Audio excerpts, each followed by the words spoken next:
I was only a foot from hitting him. He was just face onto me. If he'd have been wet, I'd have knocked him down. I'd have hit him. Well, I was just looking through the back window about 11:45 at night, I think it was, and I saw this young person standing between the garages. I thought it was a peeping Tom, because they were looking up at the window for quite a while. And then he walked slowly up the back, very slowly, and then he got into a car, a Fiesta, or a Nova or something like that, an old car, and then he drove off toward Blackburn Road. I was coming home, it was about 9:20. As soon as my car headlights hit him, he turned straight to the wall. You don't expect to see anybody so close to the houses, only the people that live there. There's no reason for anybody to be round the back.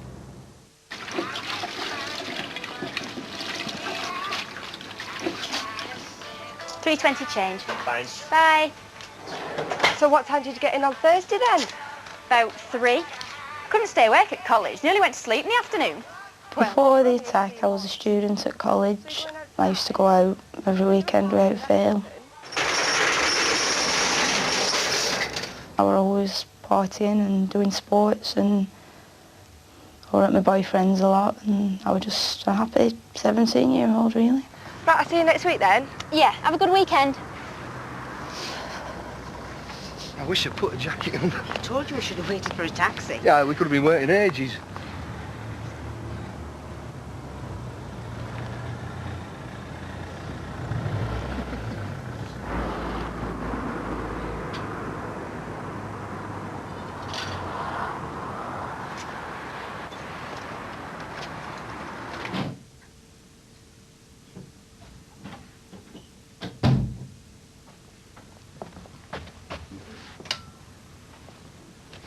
Not far now. And there's a bottle of scotch in there with my name on it. I'm outside the pub. I'll see you in 2 minutes. He used a Nokia with a light blue case, but the couple weren't convinced he was really on the phone to anyone.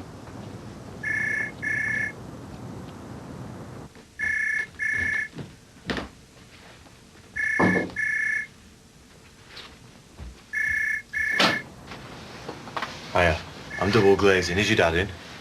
No, he's working, but he'll be back soon. Well, is your mum in then? Yeah, she's upstairs. We'll give her a call. We all want to speak with her.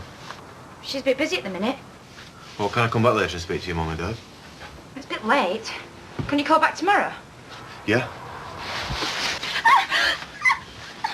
I'm not going to hurt you, but if you scream, I'll kill you. I've just watched you get changed from back. The intruder guessed the mother wasn't really in the house and raped the girl. I can't really go anywhere. I depend on everybody. I'm like a little child. I can't sleep on my own. I can't go upstairs on my own. If I get up at night to go to the toilet, I have to wake somebody up to come with me. I just feel like I can't do anything that I used to do. I can't ever imagine life being like it used to be. Neil, it's so distressing, but at least you've got EFITs, and not bad EFITs. No, we're pleased with the EFIT, Nick. We've shown it to the victim, and she says that there was a particular reaction from her. She was very pleased with the likeness of the offender. Had you got DNA too? We have, yes, and I would encourage anybody this evening to ring in if they have any suspicions about their partners, lovers, boyfriends, husbands. We've got the process to eliminate anybody through a quick, simple and painless process. And if they have got any suspicions, please ring in tonight. And let's point the other clues as well. He's got this small red car, at least he did on January the 19th. Yes, one of the witnesses saw a peeping Tom walk away from the back of the house, along a back alley, turned left to a red vehicle. He's quite sure it was a red vehicle. It was an old Fiesta or Nova type vehicle.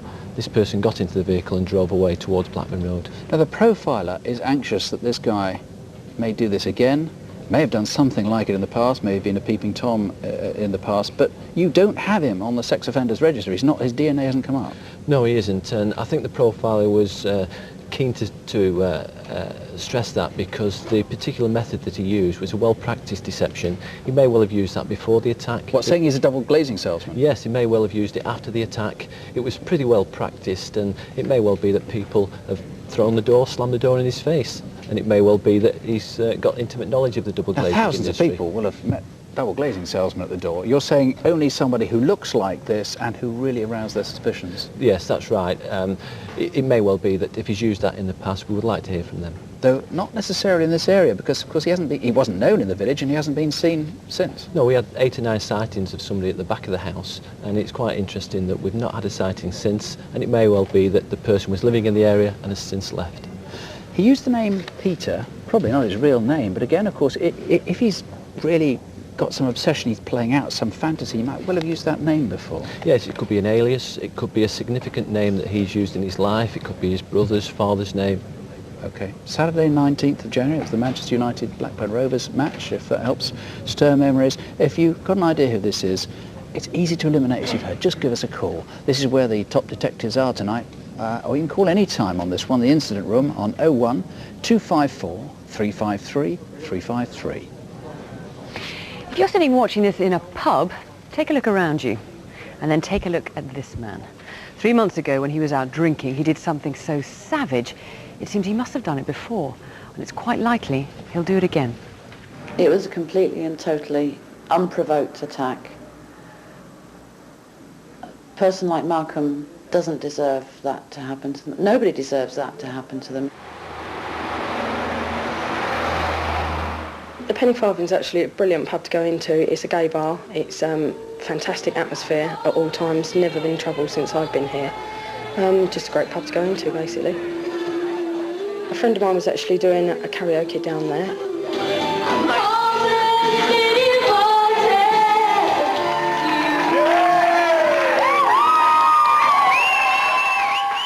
I arrived at the Penny about 7:20. I looked over and noticed this man.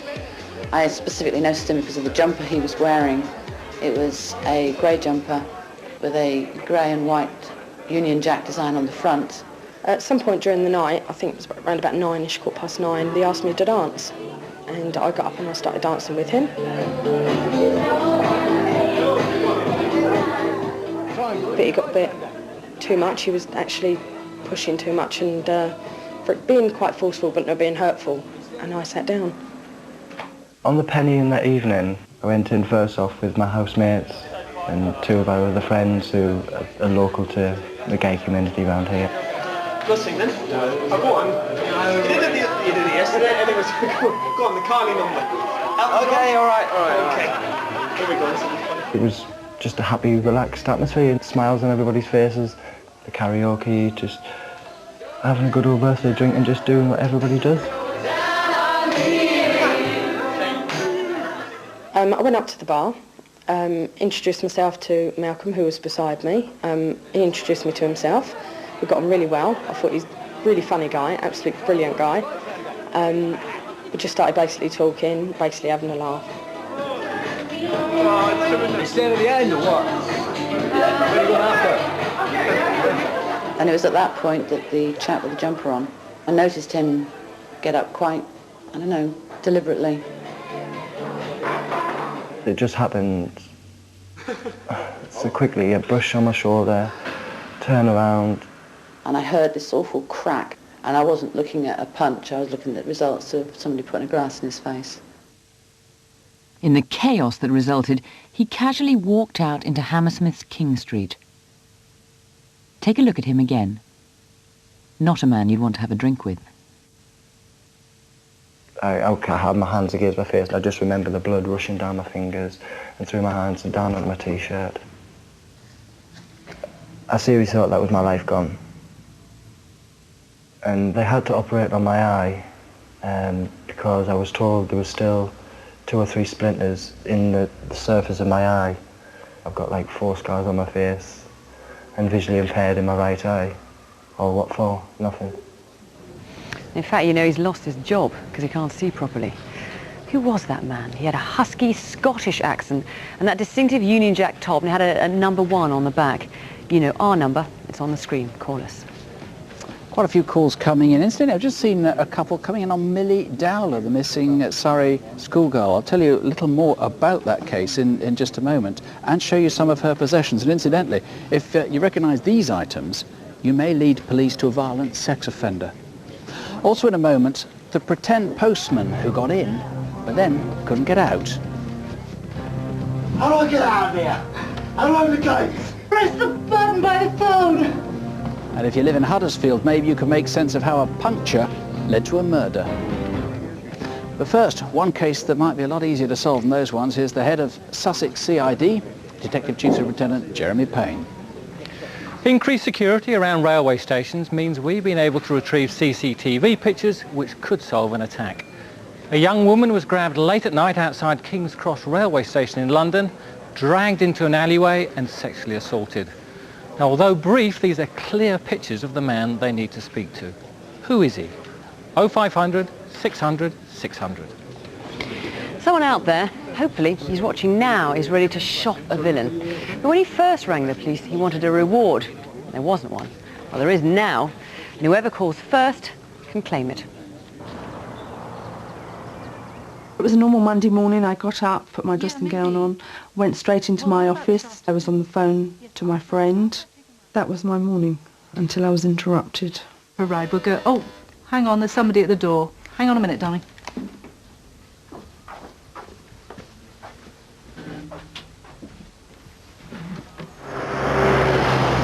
I've got a registered letter for you. Okay, hang on, I'll be right down. I have to go. Call you back. Bye. When I went out to take the package, I had no reason to believe that he was not a postman. He was dressed in the postman's outfit, and I didn't give it a second thought. Hi. What have you got for me? I've got this package for you, but I need you to sign for it. Oh. We've got a new procedure now. I need to see some ID, please. Oh, okay. I'll go and get something. Right, David.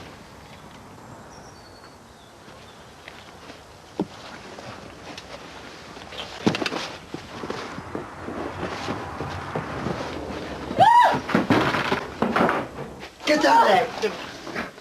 When he came through the door, he was very motivated. He knew exactly what he was doing. Give me your hands. Look, I'm not going to hurt you. I'm not going to rape you, okay? As we progressed through what was happening, he was getting more and more panicky. Right, you. Sit there. Stay there. All right?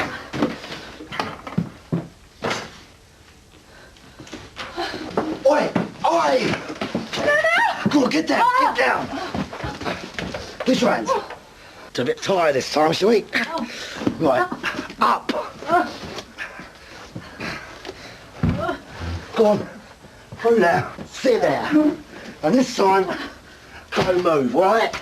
I was sat back down on the kitchen stool, and he put a mask on his face. And I just thought he was trying to frighten me with that, and just stay calm.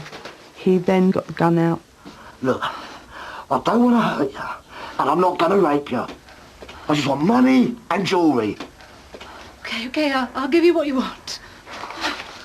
Right then, come on.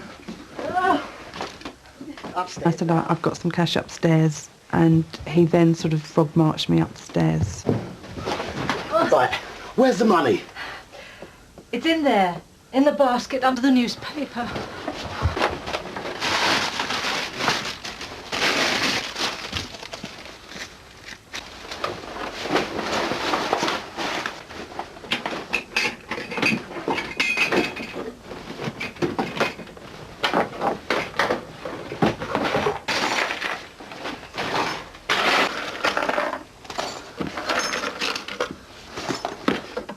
I could see that he was starting to get agitated and panicky.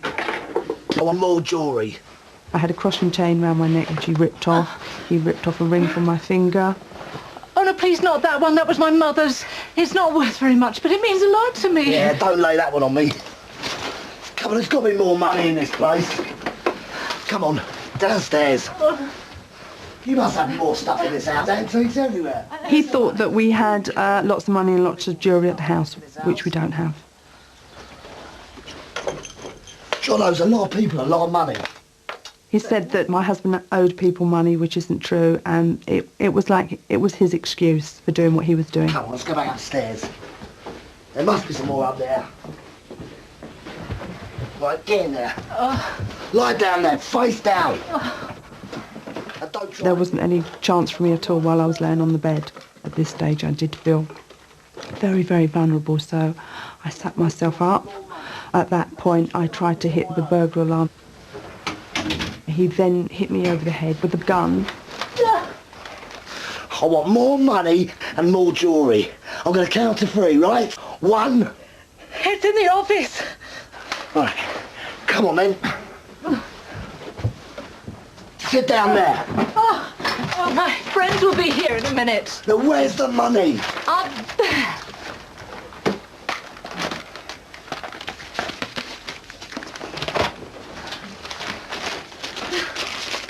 Right, well, get down there, down there. Down there, stay there. He ran downstairs and I got up.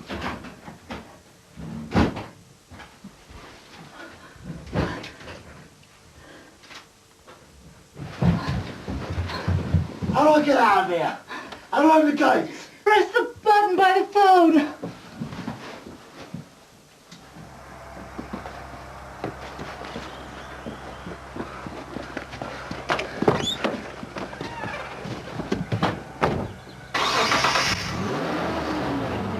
I heard my car start up and I could see that he was reversing out.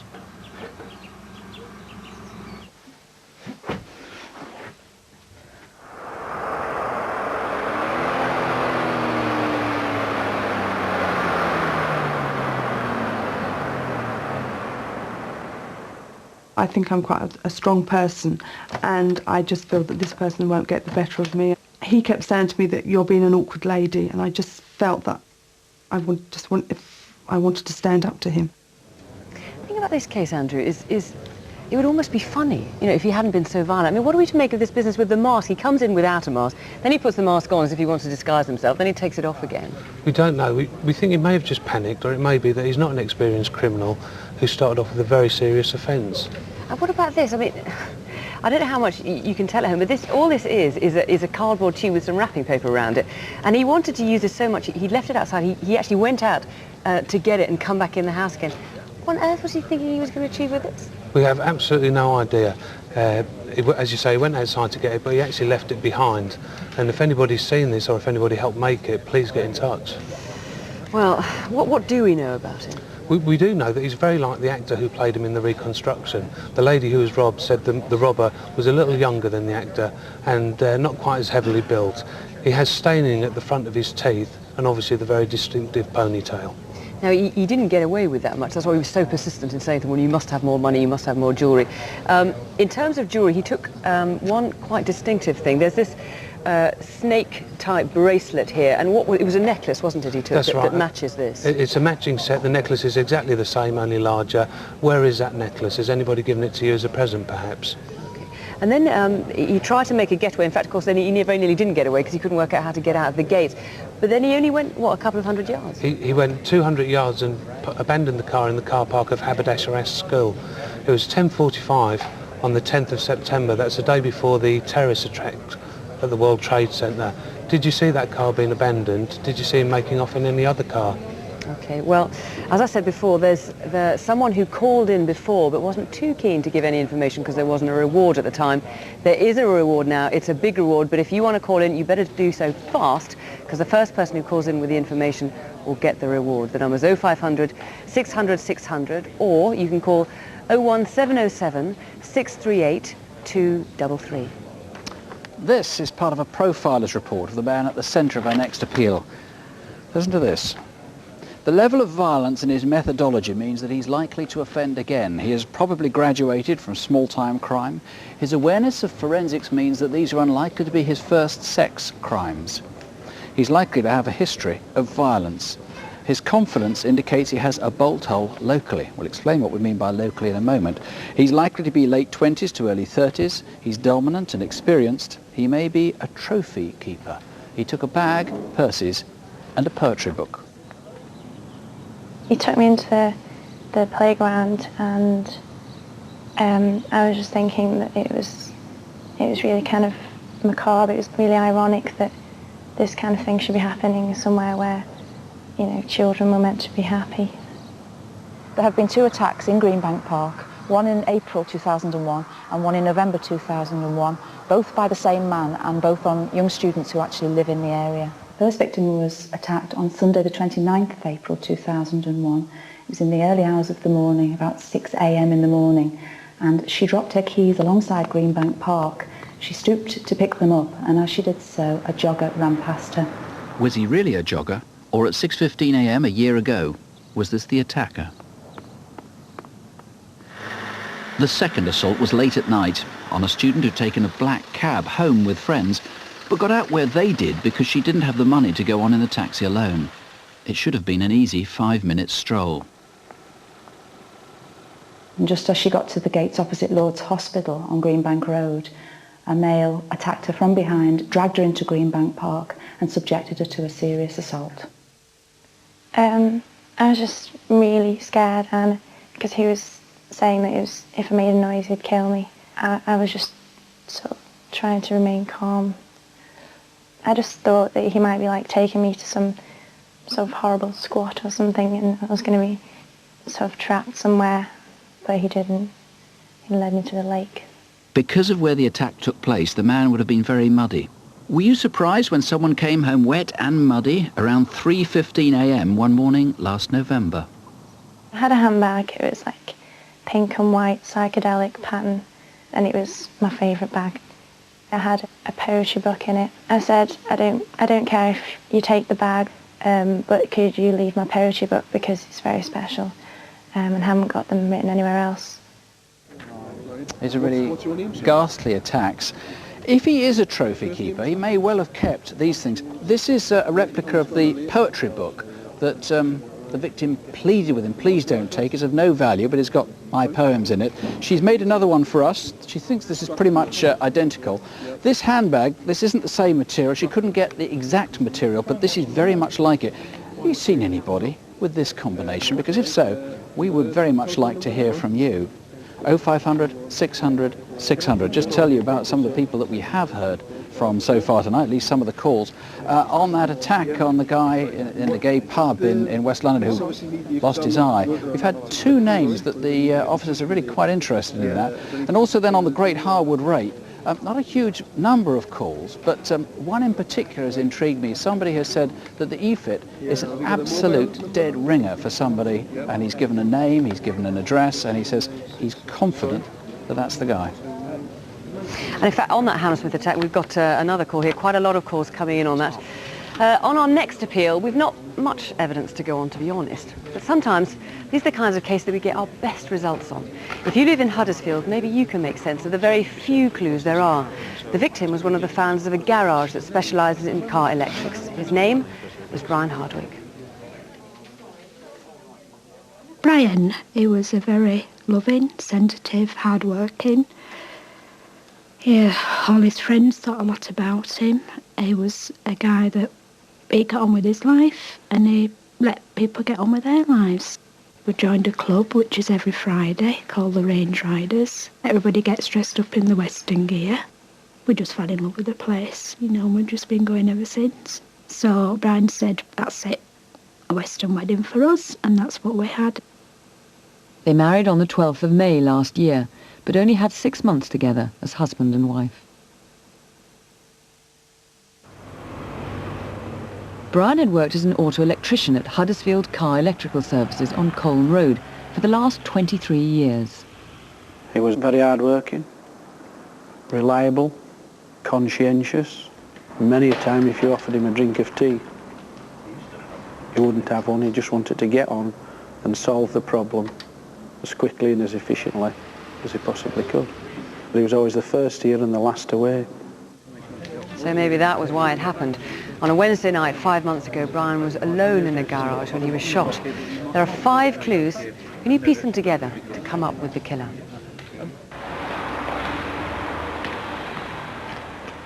As a colleague left work, he noticed that Brian's red Renault Clio was parked as usual in the car park outside the garage. Somebody had stabbed a tyre on Brian's car, and sometime after 5:30 he'd moved it into the garage to change the wheel.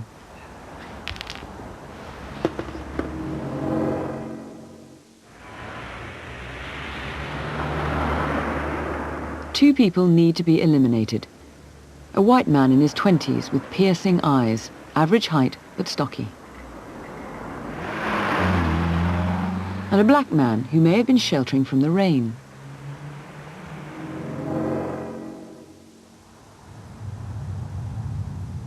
Whoever killed Brian shot him with a small caliber gun, a .22 weapon. Once in the chest, and after he fell, another shot in the head.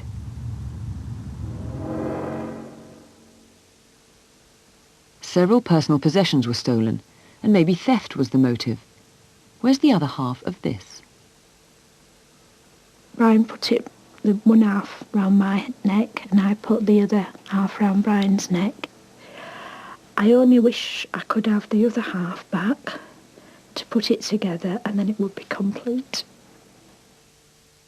2 wallets were stolen, though they didn't have much in them. And so was a bunch of keys.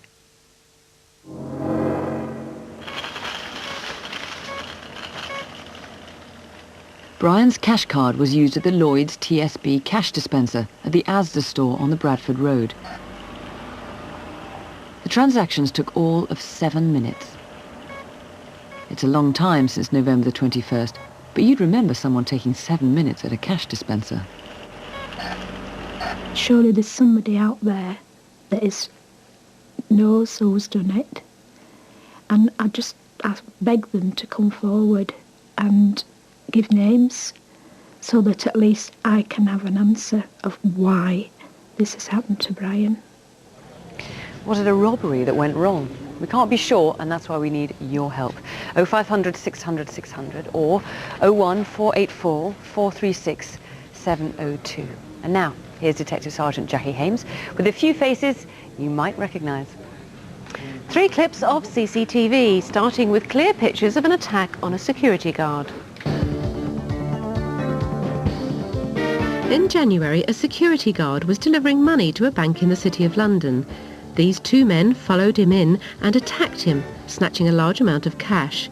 They escaped in a black Volkswagen Golf, leaving the 64-year-old guard very shaken.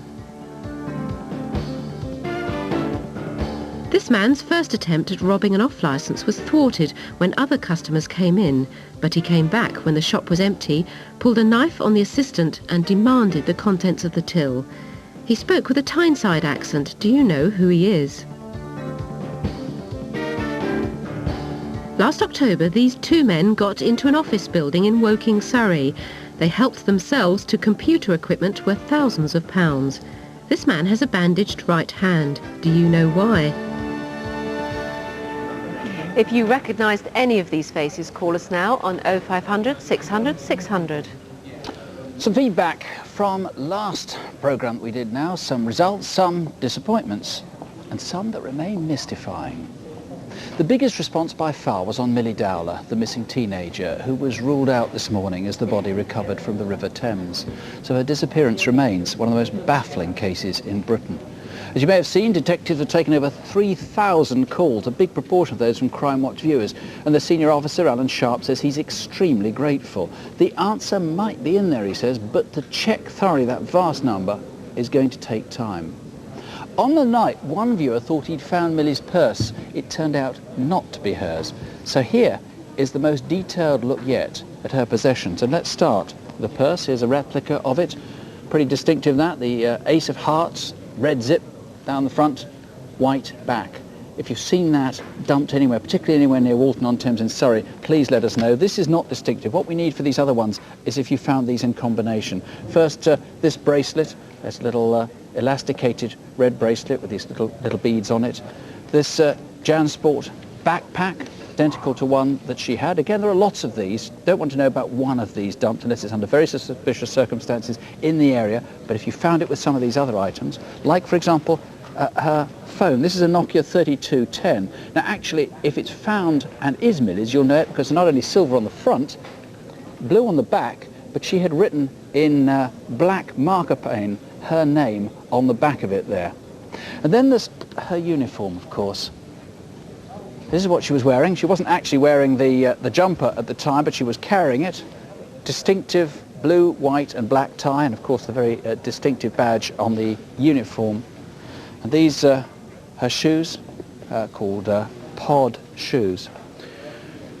It's perhaps improbable anybody will find those, but let's give it a go. And please, the police think it's just possible that young people in the area have thoughts, have suspicions, perhaps feel they're too trivial or don't feel quite that they can call the police. Do please, just pluck up the courage to do so. You can call us here, and I promise you calls aren't traced here to the studio, 0500 600 600, or you can call the incident room on 01372 471212. Please, no hoax calls. Last time that we did an appeal for Millie, 2 or 3 rather sick women rang up pretending to be her. Please don't do that. This is far too serious. But if there's anything you think you know, call us, call the incident room, or call Crime Stoppers on 0800 555 111. On other cases, Anthony Kitchener was wanted for sex offences against children. 4 viewers rang in with an address in Havant in Hampshire. Local police went round straight away and he was arrested soon after the programme came off the air. He's been charged and is awaiting trial. David Bright was another face we showed last month, wanted for indecent assault and deception. A call here to the studio led to an address in Hastings, and he too has been arrested and charged. Some progress on a murder we featured from back in 1990. Paul Stevens may have been killed by a partner or as a result of a homophobic attack. As a result of calls, detectives traced one of the key witnesses. But they think an even more important call came from the continent, a viewer called Tim. They make an open promise to deal with him with the utmost sensitivity. So please, Tim, if you want to do the right thing, please call back. We showed this artist's impression of a pregnant woman found murdered in a park in Kent. Though not as a result of Crimewatch, she's been identified as Sumia Cullinane, who came from Essex. 3 men have been charged in connection with her murder. Mohammed Nadil Abbas was wanted on charges of rioting, but after he was on Crimewatch, he went to his local police station and he's now awaiting trial. These 2 are still out there, Zahir Abbas Bashir and Mohammed Shakil. They're both wanted in connection with violent crimes at the time of the disturbances in Bradford. We're getting some really, really good information in that all the phone lines are busy. I've just been handed these 2 call sheets here. Remember the case of that man who pretended to be a postman and broke in to rob some money and some jewelry? We've got 2 people here who've rung up independently, both with the same name, so that's looking very promising indeed. And we've also a lot of different names on the Hammersmith glass attacks and very interesting calls on the Great Harwood rape. Coming up. A missed taxi. So who did meet Hugh Cameron? The mystery of how a night at the pub finished with a body in a river. Why does the man who could be Britain's most prolific sex offender only attack in the winter? And who's the mystery mule? A gullible or perhaps desperate woman who swallowed drugs to smuggle them and was found dead beside a motorway. First, some people caught on CCTV. An attempt was made to steal thousands of pounds from the account of someone who died. Cashiers at a bank in Benfleet, Essex became suspicious, and this man left just before the police arrived. And who's this in a bank in Leicestershire? He was in there at the same time that over £2,000 was withdrawn using a stolen credit card. Whoever he is, he may be able to help with the investigation. 0500 600 600. The troubles in Northern Ireland are what hit the headlines. But even with all that, believe it or not, it's one of the safest places in Europe. So what happened to Hugh Cameron?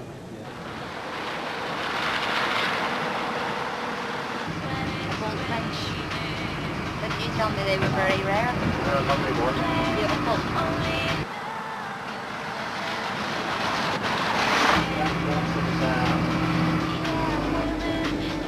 Marty, take a wee look down over there and see if that's what I think it is.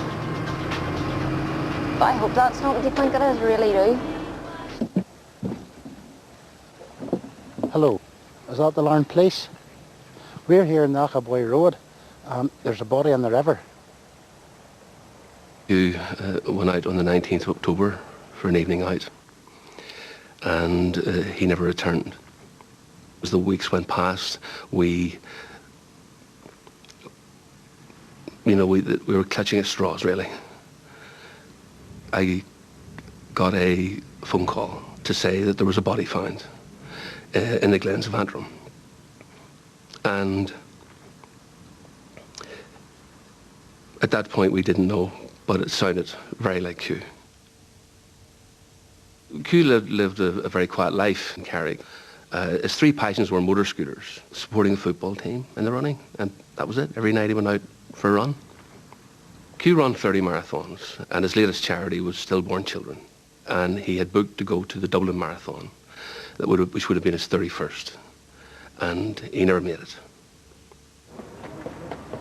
Nightlife is pub life in Carrickfergus, and there are many to choose from.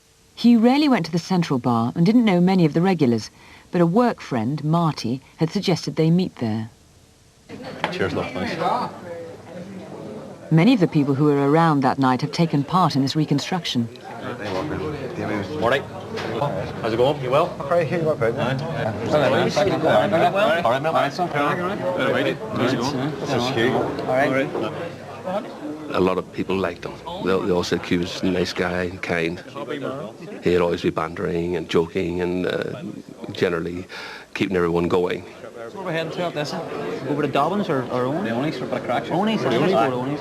All right, let's go.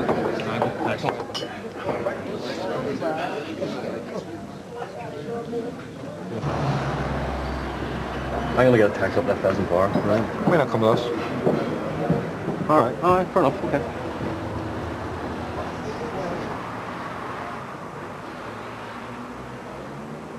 Come on, you, hurry up.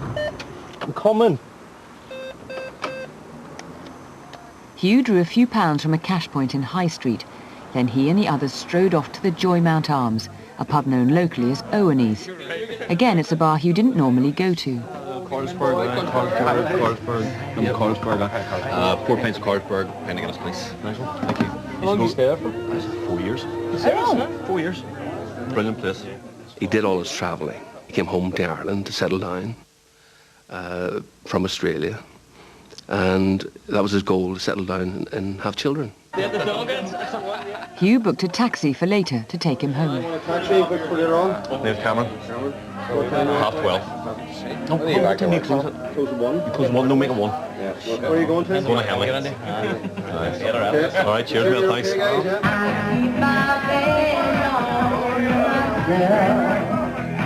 Who's the bar playing up the stairs? That's luscious. Is that any good? Yeah, they're all right. Huh? How much are your tickets? £3 each. I'll give us 2. Me and Marty will be well into that. Who's going up, eh? You not going up, no? No, mate, I'm going to sit here and drink the Guinness.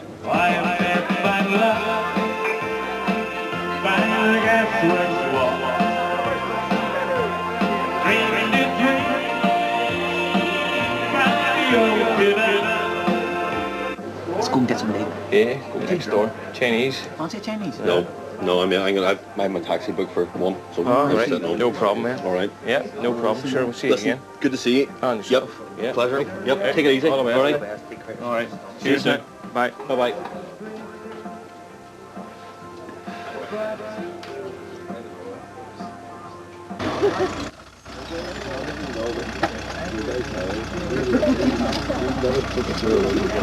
Taxi for Cameron.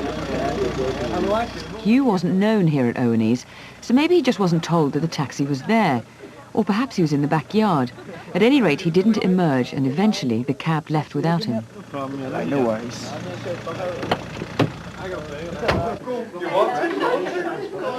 Time now, please. Some of the people you're watching now were here at the Joymount Arms that night. But we need to trace the others, especially those in the backyard where people go to make mobile phone calls. Did anyone see Hugh? Or anyone with him? It looked like he was waiting for somebody. But maybe not. A few minutes later he was out at the front, and we don't know what happened after that. Did someone give him a lift? Where to? Did he upset someone? Why? Sometime after 4:30 in the morning he was stabbed, hit over the head and had his throat cut. The pathologist thought at least 2 killers were involved. There may be a clue in where he was dumped, most likely from the Capana Bridge, a remote spot on the Starbog Road. Every day I see a runner, I think of Q. I see him running along the road. I see a man on a motor scooter, I think of Q. When I hear anyone talking about marathons, I think of Q. And I didn't realise how much I cared for him.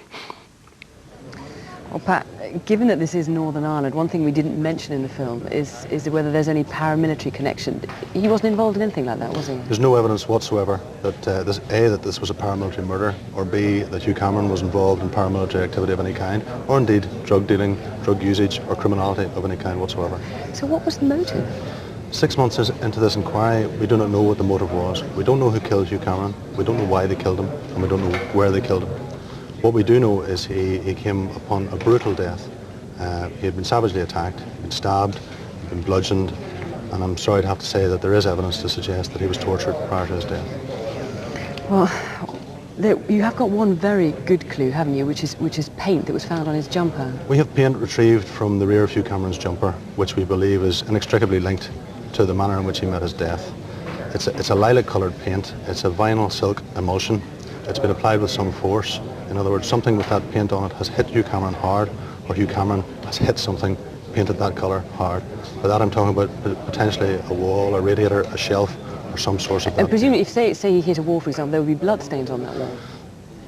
The nature of Hugh Cameron's injuries are such that there's likely to be a significant amount of blood spilt, both in a room, if indeed that's what it was, on a wall of that colour. On the floor, was carpet changed, was a wall repainted, and indeed on the clothing of the person or the people who killed Hugh. And in fact, he fought back against them, didn't he? So he could have injured them. There's clear evidence that he fought back, and the people who killed him may well have been carrying injuries around the 20th of October of last year. And where his body was dumped, it's a pretty remote spot, isn't it? Hugh was recovered from convenient to the Skye Bridge. However, we believe his body actually went into the water at Capana Bridge. It's some 7 miles northwest of Larne. It's very remote. We believe that whoever dumped his body there must have had a connection with that area, be it in their history or presently. We believe they must have been connected to that area. Okay, well, there's one other thing as well. A lot of people who were at the pub that night, it was the Joymount Arms, wasn't it? A lot of people who came, who were in the pub that night were actually in our reconstruction, as we said, but there's still some people that the police still want to hear from. People who are in the yard, the beer garden at the back, or people who are out at the front. We still want to hear from you. Give the police a call. You know, everyone says that he was just a regular guy. Why on earth would someone want to kill him? Call us here in the studio or the instant room. That's on 02 828 272 266. But let's hear some more cases now where Crimewatch calls have made a difference.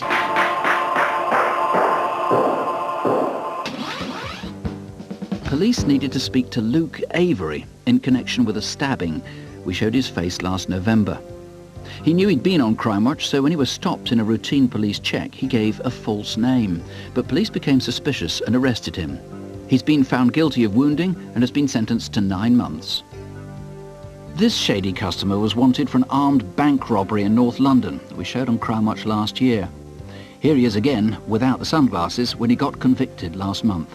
Thanks to the Crimewatch viewers who told us his name was Alan Weddup and he lived in Hayes in Middlesex. He was found guilty of robbery and was sentenced to 2 years. When elderly women are robbed and attacked, there's widespread revulsion. And when mugging becomes murder, there's outrage. So it's surprising that our next case didn't really make the headlines. This one's a year old, but in South London, kids are still covering up for their friends. And if any of them does the decent thing tonight and calls, he or she could earn a big reward. 21 years I've known Hilda. Since I lived there, I moved in 1981. Hilda was a very determined person. She went to see her husband Ted every day in the nursing home at Union Road. I used to walk round the paper shop and get Hilda a paper every day and deliver it to her by 8:30. And I went, had a cup of tea and a biscuit with Hilda, then I was left there by 9 o'clock. On Monday the 30th of April last year, Richard went with Hilda to the shops, but he came home while she stayed on to pick up some dry cleaning. And the next time I see Hilda, she was laying outside at the bottom of her stairs, injured. Hilda came back from shopping at lunchtime. She later told Richard that she'd passed two 15 or 16-year-olds on the ramp leading to Langport House.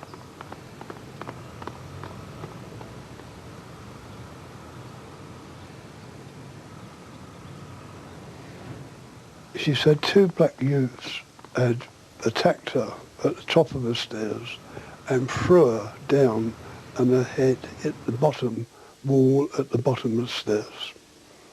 Then they took her bag and whatever in the pockets, her bus pass and everything, and I didn't know it was Hilda until I got to her, and she said to me, "Why me? Why me, Richard?" I said, "I don't know." Hilda died on her 86th birthday at 6:30 in the evening. I went to the hospital at 10:30 in the morning, took some flowers and card. Her bag was dumped, but they stole a small amount of cash, her bus pass and her Tesco loyalty card. Let me tell you a little bit about Hilda. She lived in Brixton since 1939. She was a school dinner lady until well into her 60s. She didn't have any children of her own, but she doted on her nephews and nieces. Look, this is her with her great niece in this photo here. Do you know who killed her? The number's up there. Give us a call. Well, now our resident real-life detectives, Jeremy Payne and Jackie Hames. John and Thomas Connors, a father and son who failed to appear at court in Worksop in connection with the burglary on a home for the elderly. Now, they're originally from Ireland, but could now be anywhere, and they could be using other names. And these two are wanted in connection with a violent kidnapping last year, which lasted for 4 days. Now, you couldn't miss 22-year-old Fabian Fatanikin. He's 6'6" tall. And Lachlan Cabey, he's also 22, and they both come from North London. Have you seen this couple? Karen Hatt and Paul Smith are wanted over a series of thefts and deceptions. They've both held responsible positions in accounts departments, but now the companies want to speak to them about missing cheques. Although based in the northeast, they're known to travel all around the UK. If you're a pub landlord, you might want to take a close look at this man. Kevin Bell has been employed on several occasions as a barman, but then he mysteriously disappears. Strangely, so do some of the takings. He uses several aliases, but won't be able to lose the distinctive Maori-type tattoos on his upper arms and the Celtic band tattoo on his finger. We also want to talk to Stephen Todd about the large-scale distribution of cocaine within the UK and the mass production of illicit tablets. Now, he's looking harmless enough in this picture, but please don't approach him. Just call us, 0500 600 600. This next man could be one of Britain's most prolific sex offenders. West Midlands police have brought in a crime analyst to highlight patterns in his behaviour. See if you can identify him tonight. There was just no sound on them roads. And I don't know what come into my mind, but I knew something was going to happen to me that night. I could feel it in my bones. Walking to work and that's when I still worry about it. I just convince myself that everyone I see looks like him. I'm paranoid now. The green dots mark out the attacks. Since at least 1988, woman after woman has come forward from the small area of Chelmsley Wood near Solihull in Birmingham. Of all of the exposures and indecent assaults that have happened there, 27 are connected. That means that 27 offences are connected to one man. This one man is taking up almost 50% of our caseload in some months. The oddest thing about him is he never offends in the summer, and only 4 of his offences are in the spring or autumn. It's very unusual that he's committing offences only during the winter, and it's particularly remarkable that he committed most of his offences during November and December, as is apparent from the graph. This may be because he's a seasonal worker and is away from Birmingham during the summertime. Equally, he could live away from Birmingham and be visiting during the winter period. There was just a certain smell that he smelled as if he hadn't had a wash for ages. And he's confident, he's not afraid of the police catching him. He's quite sure that he can get away with it. He's reckless, except for one thing. He almost always attacks in the dark. It's important for us to establish why the offender offends first thing in the morning and then later in the afternoon. And there are 2 approaches we can take here. The first one's in relation to the victim. I think that the victims are making their way to school or college or work first thing in the morning, and so maybe on their own or travelling in pairs, and exactly the same things happening in the afternoon. Equally, the second explanation is to do with the offender himself, and this is about his accessibility to leave the house during these particular periods of time. All the attacks reported here have been in Chelmsley Wood and Smiths Wood, all within a 10-minute walk of each other. The offender uses his excellent knowledge of this very usual suburban area to commit his offences. He uses alleyways to sneak around, and he certainly demonstrated this in one offence where he exposed himself to the victim and then sped along a little alleyway and appeared in front of the victim later on. There was this strange-looking man on the corner of the alleyway. I thought, oh my God, I've got a pervert here. He's going to attack me. It was just the way he was looking at me that said it all. He grabbed me from behind and he stuck his hands down my trousers, up my top, masturbated on me. His voice was quite rough, common, like rummy. I felt very nervous, very scared, dirty and worthless. 4 women recalled enough to make e-fits, and they all look very similar, though maybe his specs are a disguise. These 4 e-fits clearly show the way in which the victims perceive the offender. One of the things that's really noticeable is that one of the e-fits, the offender isn't wearing glasses. We need to ask ourselves the question here why that is. What we see is his offences in 1998, he's not wearing glasses. But when he starts offending again in the winter of 1999, he is wearing glasses. He also has, on occasion, used a knife while committing his offences, and this is particularly worrying.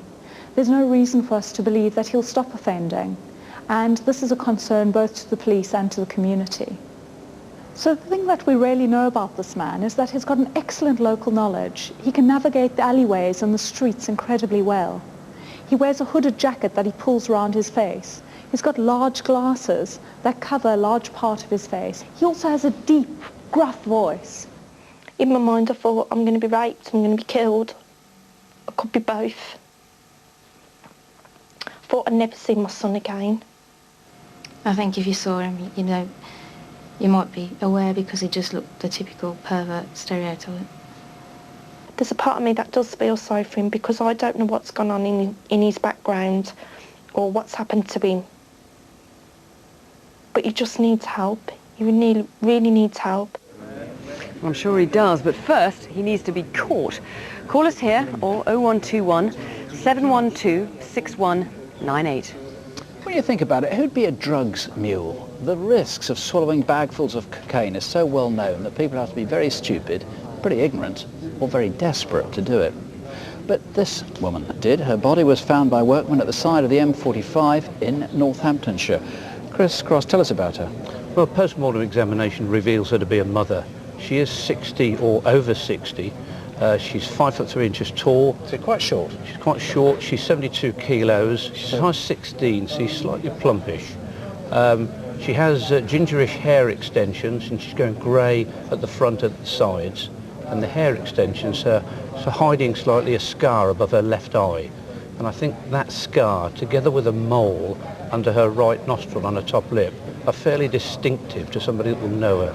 They certainly are. She had 10 bags of cocaine inside her when she was found. Now, the other thing that's distinctive, I know a lot of her possessions had been sort of desperately taken off her before she was dumped because people were trying to disguise who she was. Stripped of anything that might lead to her identification. Except this. Apart from that top. Now, tell us about this. I mean, this is a Tom Boker top. This would have cost 500-600 quid when new. Together with the skirt that style would have been sold with, would be over £600. And that style, the long style, sold with a skirt that only 10 of them ever sold. What, size 16? Size in 16, the world? In the world. So if you've got a size 16 one of these, ever had a size 16 one of these, we really need to know about it. Please give us a call here. Give us a call right away. 0500 600 600.